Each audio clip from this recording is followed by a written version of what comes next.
Greetings, greetings, greetings, greetings. What's going on, brothers and sisters? This is Chief Kalanago Wagwan.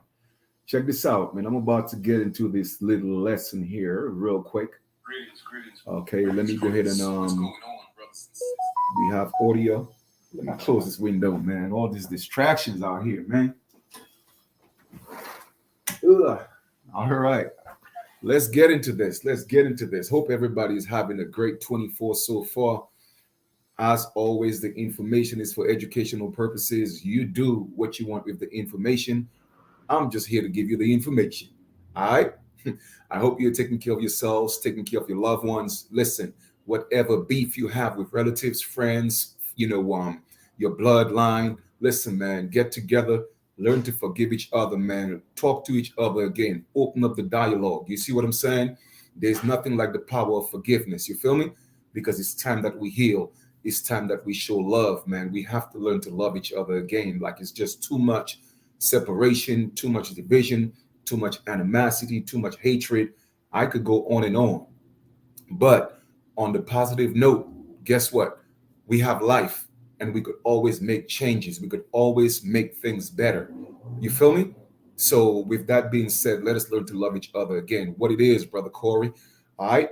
So, in this lesson here, I'm going to talk a little bit about 10 things I put together that you may or may not have known about Mexico. I guarantee you, a lot of people don't know. Okay. You may know of one or two states, but at least 8 other states I'm going to talk about. Plus, I'm going to give you a little bonus just to go into more detail as to the main reason for this lesson. Okay, you don't necessarily have to take any notes, but if you feel like you want to get a pen and a pad, take some copious notes, by all means, always do your own due diligence, search the information for yourself, then do your own research. That's what this is about. Don't believe anything that I say, all right? I'm just here to bring the information based on my research and me doing my due diligence, and just to encourage you to step up and stop playing the games, stop with the distractions, and it's time for us to step up and restore and reclaim our birthright. This is our inheritance. All right, it's our birthright. So let us get into that. Okay.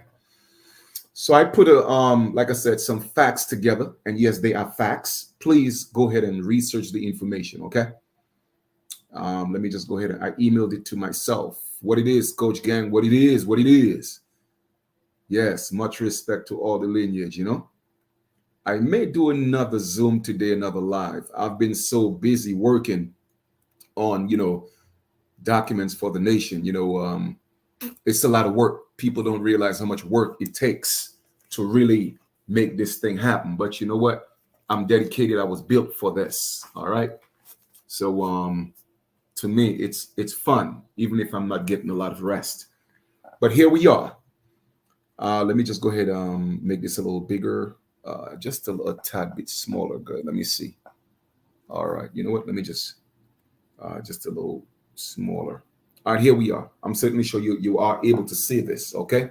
Now, once again, please research the information. Okay.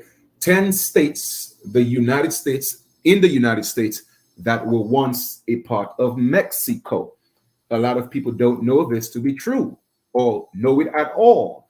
But I'm going to open up your mind to some new information. Okay. Yes. So I put all of this together. We, the American Indians, are the only people who can truly claim the Americas as our original lands. And that includes the lands that is currently called the United States of America, aka the United States. As you could see, I put the United States in capital letters because we are talking about now the corporation, okay? But however, the corporation has jurisdiction over the intercontinental United States, which is the 50 states. And then you have another United States of America, which is OAS, Organization of American States, which includes pretty much the whole of North America and some countries in so-called South America. Please note that there is only one America. America was divided, okay, during colonization, all right, and it was coined North and South. It's like, and I've give this analogy in the past before. It's like going to Africa and go to North Africa and go to South Africa and then separating Africa and talking about, oh, well, Africa is two continents. No, you see, people don't think for themselves. And that's the problem. You see, divide and conquer is real. Okay. So once again, just to reiterate, America is one continent. However, you have the northern side of the continent, which is called North America, and then what they call the southern side of America, what they call South America. And to even further divide us, they created a new concept of what's called Central America. All right, meaning that the Mesoamerica, meso means middle, where so-called North and South met. Okay, and that's the reason why in Mesoamerica you had all this advanced, technology, in terms of ancient pyramids and mounds, etc., because our ancestors from both sides of the Americas, North and South, they would meet up in the middle and they would build. Okay, so just wanted to share that little bit of fact with y'all. So let us proceed.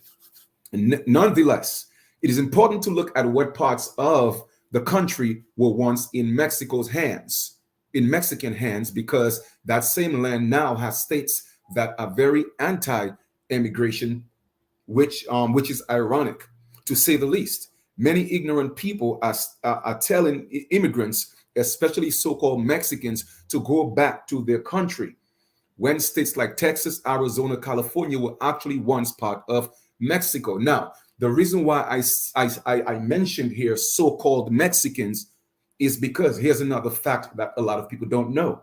Okay, the people that they call Mexicans today are not the original Mexicans. These people are Spaniards. They are mestizos. They are descendants of Spaniards, okay, slightly mixed in with the original stock of people. As a matter of fact, rarely mixed in, okay, but they are a branch of mixed in cultural people or genetic people from Spain, and mixed in with different other ethnic groups like the Mediterranean, East Indians, etc. You could tell by the hair texture, mixed in with Asian and all that. They all have the same hair texture. Okay, this is another reason to call Mexicans. This is another reason why so-called Mexicans feel entitled, because they believe this is their home as well. And yes, it is their home because they are native. All right, native means to be born, but they are not original indigenous. Yes, they are indigenous, but they are not original indigenous. Remember, indigenous has two meanings: born, which is equivalent to native, and then original, which is what we may call aboriginal. Ab means, a lot of people tend to question the word aboriginal, but ab means from, meaning that from the beginning. It doesn't mean away from your ancestors. And in law and in international law, that's what it means. So when I hear a lot of ignorant people speak, I just let them do what they do. All right, just like how you have Abraham, okay, meaning that Haran, they're the lineage from Haran. That's what it means, from Haran, which is Abraham. Okay, but I'm just giving you an example. All that stuff is allegory, by the way. Let us proceed. But there is one major problem. The so-called Mexicans are actually Spaniards. The original Mexicans and only true Mexicans are the so-called Afro-Mexicans. Let me tell y'all something. About, I would say probably about 2013, 2014. All right. I was doing I was, like I said, I've been doing this for a minute. And there was a gentleman he's actually from Mexico, but he lives in New Mexico. He actually sent me a message, and he said, "Hey, Chief, can I get your number? Man, I would like to talk to you." I said, "Sure." The brother was so intrigued with everything that I was dropping, he felt comfortable to tell me the truth. And after about 10 or so conversations, I would just let him talk because he liked to talk. And one thing you have to realize and learn is this: when you allow people to talk and you listen, you learn things. They say things that you may not expect them to say because they are comfortable. And even if I teach on YouTube, and yes, I talk a lot because I have to, I'm the one doing the teaching. Guess what? I'm also an amazing listener. Okay, so that's how I learn a lot, and I'm able to retain information, because when people talk, I just let them talk. Okay, so with that being said, the brother was talking and he said, "Chief, let me tell you something, man. Everything that you're talking about is true. I resonate with everything that you're saying. Let me tell you something that you may not know." He said, Chief, you know the people they call the Afro-Americans in Mexico? When I was growing up, and I'm talking about that was in about 2014, 2015, all right? Somewhere between 2013 and 2015. I think he was probably like in his 60s then. He said, Chief, listen, when I was a little boy, I used to go walk around with my grandfather, and I would see Mexicans who looked like the people they call African American in the United States. All right. I would see them all over the place. But now I'm a grown man. I don't see them at all. They just disappeared. And he said, Chief, you know, they are the original people. He said, listen, the people who look like me, a lot of us know that we are not the original Mexicans. That's on my word. I'm telling you right now, if I'm not telling you the truth, let my ancestors come and do what they want with me. Because I'm telling you the truth. That's what he told me. He said that the original Mexicans are the Afro-Mexicans, the people that they call Afro-Mexicans, the people who look like Negroes. In fact, the so-called Negro. He said, in fact, his exact words, they look like the people they call African Americans, the black people in America. And he meant the United States. Okay? So it got me to doing some more digging. You feel me? And I came up with some more countries, but then the ancestors came to me and gave me some information. I was like, wow, let me drop this on y'all. All right, so let us continue reading. The original Mexicans and only true Mexicans are the so-called Afro-Mexicans. In an effort to educate the masses so that we can better understand, understand, and overstand history and each other and erase ignorance, I thought it was important to look back and see exactly which states used to be Mexico that the country was forced to concede to the United States. Some of them will definitely shock you. For those that you already know of, it may not shock you, like Mexico and not Mexico, but California and Texas and Arizona. But my brothers and sisters, there is some more. It gets deeper. And we're about to get into that right now. California was under Mexican rule from 1821 when Mexico gained its independence from Spain until 1848. That year, the Treaty of Guadalupe Hidalgo was signed on February 2nd, giving California over to the United States. So boom, California was actually belonged to Mexico. So all the Californians, okay, were actually Mexicans, okay, but Mexicans in the whole state or country of Mexico.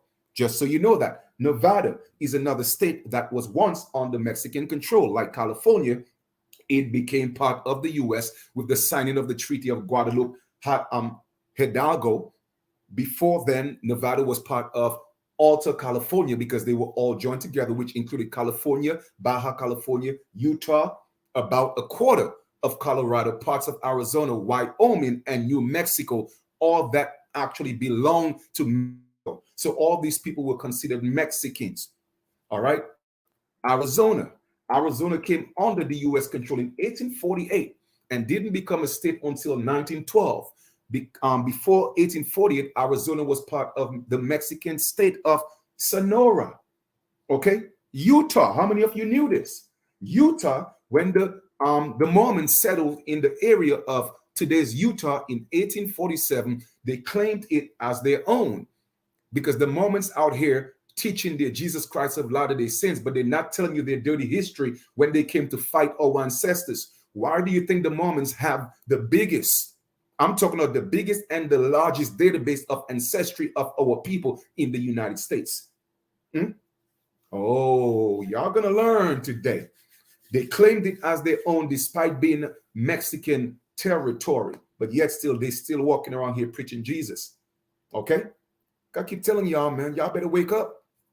The state was part of 1848 Treaty of Guadalupe Hidalgo, which also included California, the majority of Arizona, about half of the New Mexico, Colorado, and parts of Wyoming. Texas was part of Mexico from 1821 to 1836. The federal constitution of the United Mexican States of 1824 had joined Texas with Coahuila and Nuevo Leon into one state. Texas later became the 20th state on December 29th, 1845. Let us continue. Colorado, about a quarter of Colorado was part of Mexico. Cession. land that was given to the United States by Mexico in 1848. Colorado is Spanish for red. Okay. The name, hence, I wonder why they call us, the Red Indians. Don't tell nobody. All right. The name comes from what the Spaniards call the reddish tinged Colorado River, Rio Colorado. New Mexico. New Mexico is another state that was once part of Mexico. In 1848, the United States paid Mexico $15 million for Mexican cession land, which included present-day New Mexico. Wyoming, part of Wyoming, nearly 10% was once part of Mexico. Sections of Wyoming were also claimed at once part by the Great Britain, France, Spain, and the state of Texas. Kansas, how many of you knew this? Kansas, can you believe Kansas was part of Mexico? The southwestern part of the state was under Mexican rule and later was claimed by the Republic of Texas until 1848, although the rest of the state was already under U.S. control in 1803. All this was part of the Mexican Empire. Okay? So when I tell you we are all connected, the Incan Empire, the Olmec Empire, all that's part of what you call South America. All these lands are connected, man. Okay? It is one landmass. How many of you knew Oklahoma? Oklahoma, too, was once Mexican territory, like Kansas. A part of Oklahoma was included in the Louisiana Purchase in 1803, which was, by the way, unlawfully and illegally purchased. It was stolen. Like I tell people, we got to come together and challenge these things as the original people of the land. But everybody want to keep playing games. Y'all want to keep doing y'all individual things. Well, do you? All right. While its panhandle was under Mexican rule under the United States, received in 1848. Okay. So here we are. How many of you actually knew this? Did you know this? All right. So one of the reasons why I'm also letting you know that a lot of our so-called African American brothers and sisters, okay, are actually Mexicans because they were actually from Mexico. Ancestors were from Mexico because all these territories were actually Mexico. All right. Let us go into another little bit of information. Well, because you see, when you're doing research, you have to do extreme studying. And a lot of people, oh, well, Chief, you don't know what you're talking about. Maybe I don't. Maybe I do. Maybe I don't. But like I said, go ahead and prove me wrong. Let us go to the next piece of information, because I'm going to give you more information that may solidify the things that I'm talking about. Let us go talk a little bit about Old Dirty Bastard. What it is, Aboriginal warrior, Sharon Green, big up Zazie. All right. I'm not sure when I'm coming to VA lineage, but listen, man, if you're ever in Brooklyn, let me know. But send me an email. Send me an email. You know what I mean? You could send the email to mynijiunited@gmail.com. All right, so that's my Niji NIIJI United @gmail.com. You know what I mean? So we could keep in touch. We could stay in touch. All right, so just hit me up. I'll give you my math. I'll take yours and we'll build. All right, let us proceed. Let's go talk a little bit about Old Dirty Bastard and dive a little bit deeper. All right, just once again to solidify the things that I'm talking about. All right, so this is an interview. There's a recorded interview that I put the link in the description for y'all. I'm not going to read the entire thing.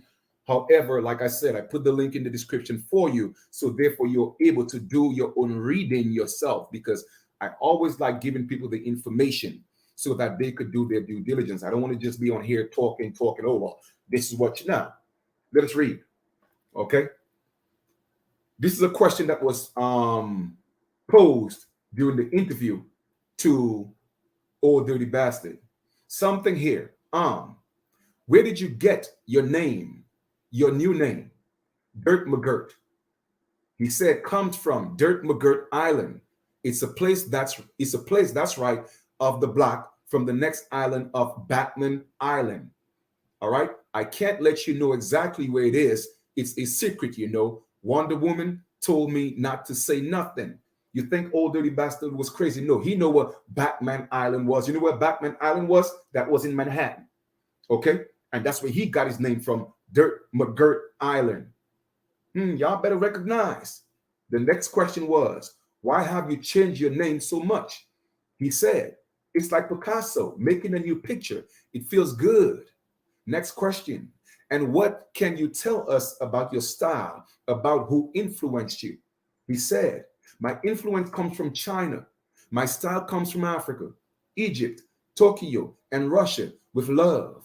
And the rest comes from Neptune. You are he said, and the next thing was, you are an international rapper. He said, yes, exactly. But next question, but you are also deeply rooted in New York. He said, yeah, Seneca, the one that sold Manhattan to the so-called white man. That's my great-great-grandfather. Now, when we do the math and we go back, okay, that's taking us back all the way into the early 1700s, about 1710, 1715, if we were to trace his grandfather, great-great-grandfather.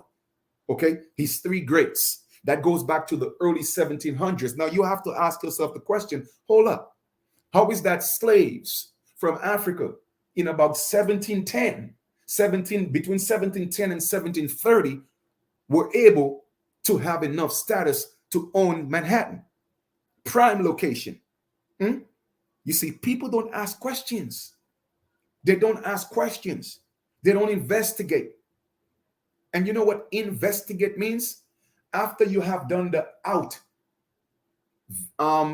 outstigation, you have to do the investigation. Investigate means internal. That's why you have internal affairs to do investigations. Okay, but people don't do that.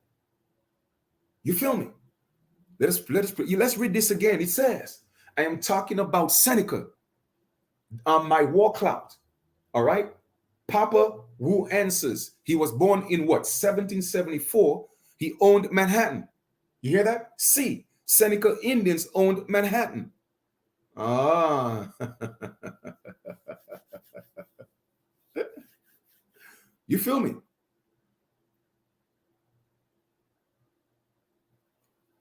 Y'all better pay attention. It says, so you are original king of New York. Yes, definitely. No other. I'm the original New Yorker. A toast to it. What do you think about the stuff we hear on the radio today? It seems that a lot of it comes from you. I hear that. I think it's real hip hop. I think it's sometimes smashing, lovely, radiant, and gospel. And I'm liking the groove that I'm hearing. But I think I said the trend. I am the one that came from the FU and esh and shit. I am blah blah blah blah blah blah blah blah blah blah blah blah blah blah blah blah blah. But anyway, I just wanted you to hear that part from Old Dirty Bastard's own mouth in the interview, from his own mouth, that he said that. Now, maybe he's crazy, but I'm going to prove to you he's not, because we are going to go in another piece of history to validate what Old Dirty Bastard was talking about. Okay, boom. Let us stop sharing that. And we are going to go to another Central Park conservation or conservancy department. Now, this is Central Park telling you this, not me, not Old Dirty Bastard. Okay, they are telling you the truth. So let us go, because maybe Old Dirty Bastard is insane. He don't know what he's talking about. He's crazy, you know, man.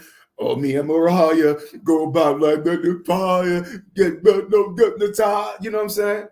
Jump, let me check you up. Man, listen, man, stop it. Y'all better stop playing. Okay, let us read this again. And this is right here is from Central Park Conservancy. All right, that's from Central Park itself. That's from their magazine. It says, before Central Park, the story of Seneca Village. So now this is not Old Dirty Crazy Bastard talking. Nah. What does it say? Before Central Park was created, the landscape along what is now the park's perimeter was West 82nd to West 89th Street was the site of Seneca Village, a community of what? Predominantly African Americans. So Old Dirty Bastard was not lying after all, many of whom owned property. By 1885, the village consisted of approximately 225 residents, made up of roughly 2/3 of African Americans and 1/3 Irish immigrants. So let me tell you something. If it was the natives who owned it, where was the natives at? It said African Americans and part Irish immigrants. And I guarantee you those Irish was so-called Black Irish. Y'all better stop playing with me, man. Okay? Let us proceed. By 1858, we already read that. Let me see, Irish immigrants and a small number of individuals of German descent. One of the few African American enclaves at that time, Seneca Village allowed residents to live away from the more built-up sections of downtown Manhattan and escape the unhealthy conditions and racial discrimination they faced there. Okay? The formation of Seneca Village. Seneca Village began in 1825 when landowners in the area, John and Elizabeth Whitehead, subdivided their land and sold it as 200-acre lots. Andrew Williams, a 25-year-old African-American shoe shiner, bought the first 3 lots for $125. Epiphany Davis, a store clerk, bought some. Some other people, the Amy Zion Church purchased another 6 lots. All right, more people bought lots. But remember, Old Dirty B ancestors go back to the 1700s, about 1710, 1720, and they owned it. Okay, they owned it, and they were selling lots to other people that were coming here being freed from slavery. Not African, not transatlantic African slavery, no, but American Indians, the so-called Black people that were being enslaved. Okay, y'all better stop playing. All right. And it was a striving African American community. Like I said, we had community. All right. We had communities until they taught us to have neighborhoods. You feel me? Okay, so you could go ahead and, like I said, read it yourself. Read it yourself. All right. We owned Manhattan. It says right here, let's just read this little portion right here. Compared to other African American, African American, we ain't African American, but for the purpose of this this online magazine, we'll just leave what they have. So let's just say so-called African Americans living in New York, residents of Seneca Village seem to have more stable and prosperous by 1855. Approximately half of them owned their own homes. Who do you think owned all the brownstones in Brooklyn? Who do you think owned all the brownstones in the Bronx? It was people of so-called African American misnomered, mislabeled. Okay? Coined African American, indigenous people of this land, original indigenous people of this land. All right? With property ownership came other rights not commonly held by African Americans in the city, namely the right to vote. All right, in 1821, New York State required African American men to own at least 250 in property and household residence for at least 3 years to be able to vote. Of the 100 Black New Yorkers eligible to vote in 1845, 10 lived in Seneca Village. All right, and the creation of Central Park. Boom. Central Park set aside 775 acres of the land in Manhattan from 59th to 106th Street. All right. And it says there were roughly 1,600 inhabitants displaced throughout the area. Although landowners were compensated, many argued that their land was undervalued. Ultimately, all residents had to leave by the end of 1857. Research on the way to determine where Seneca Village residents relocated. Some may have gone to other African American communities in the region, such as Sandy Ground, Staten Island, and Skunk Hollow in New Jersey. Okay, so just wanted to give y'all a little bit of history in this. All right, you feel me? Oh, of course. I mean, obviously, again, you see, African American was African American was coined. Well, African American was brought back in 1988, but it was not coined in 1988. African American was coined in 1969. Just so you know, 1969 was the was the was the earliest the term African American was actually introduced, and it was introduced by the Teachers Association. And the Teachers Association was an extension of the American Colonization Society. And guess who actually worked for the Teachers Association in 1969? Jesse Jackson. That's why it was befitting to bring him back in 1988 to call us African American. All right, my brothers and sisters, just letting y'all know what's going on. A little bit of our story from his story. Okay? And what I've given you is facts. Go research it yourself. Okay? Go research it yourself. So the reason why you probably haven't seen and you are not still seeing a lot of the so-called Afro Mexicans is because they are actually a lot of the brothers and sisters that are here in the United States and different parts of the Americas, because they had to move out. They were forced out. And a lot of them is still being hidden. They're not being shown on television like the Spanish Mexicans. All right. So I just had to bring a little bit of our story to you. Once again, like I said, we are organizing. We are organizing big time. A lot of work is being done behind the scenes. All right. So if you would like to be a part of that, reach out. The email, mynijiunited@gmail.com. That is MYNIIJI United at gmail.com. So that's mynijiunited@gmail.com. This lesson is brought to you by myniji.com, MYNIIJI.com. Go check it out. Get your merch. Let your clothes speak for itself. It is time to declare and restore our birthright. A little later, I'm about to take a break right now. When I get back, I'm going to do another live, and we're going to talk about the colony of Liberia. We are going to talk about Sierra Leone. We are going to talk about the Congo. We are going to talk about those things. Okay? And we're just going to put a lot of this nonsense to rest. I may even go as far as talking about the Dogon. All right? But I promise you, okay, as long as the ancestors allow me to, I'm going to come back and I will do another live in about another hour or less, or maybe an hour and a half. All right. But I will get you another live and we'll get into some more detail and clear some misconceptions and false narrative of our story up.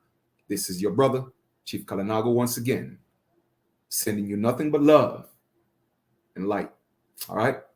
Greetings, Supreme Health. See you a little late, but you know what? You're never late. You're always on time, because you could go back to the beginning. Man, listen, I love y'all. And when I truly say that, we have to get back to loving each other. We got to stop with all the animosity, all the hate, all the jealousy, man. Let us help each other strive. Let us build each other, man. You know what I mean? The righteous ones know the righteous ones. You feel me? And that's all I'm gravitating to right now. If you're about that negative energy, I don't want to be a part of you. All right? You do you. There's a place. Yes, there's a place right here for the negativity. And that's somewhere else in the world, but not in my presence. I don't deal with that. And just so y'all to know, the world is not the earth. Okay, the world is not the earth. Our ancestors, our righteous ancestors created the earth, but the unrighteous ones built the world. Created the world. All right. So like I said, it was two different entities. The righteous entities build the earth, and therefore the unrighteous don't have dominion over the earth. They have it over the world. All right. And I'm not part of their world. All right.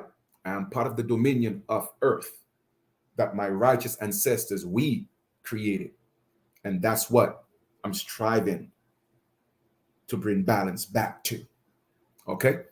Some of you will get this, some of you won't. But in another video, some other time, I will break down the difference between the earth and the world, and the creators of the earth and the creators of the world. I will break that down for y'all in another lesson. I love y'all. We'll talk soon.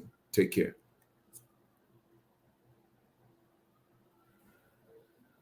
No doubt, Coach Gann.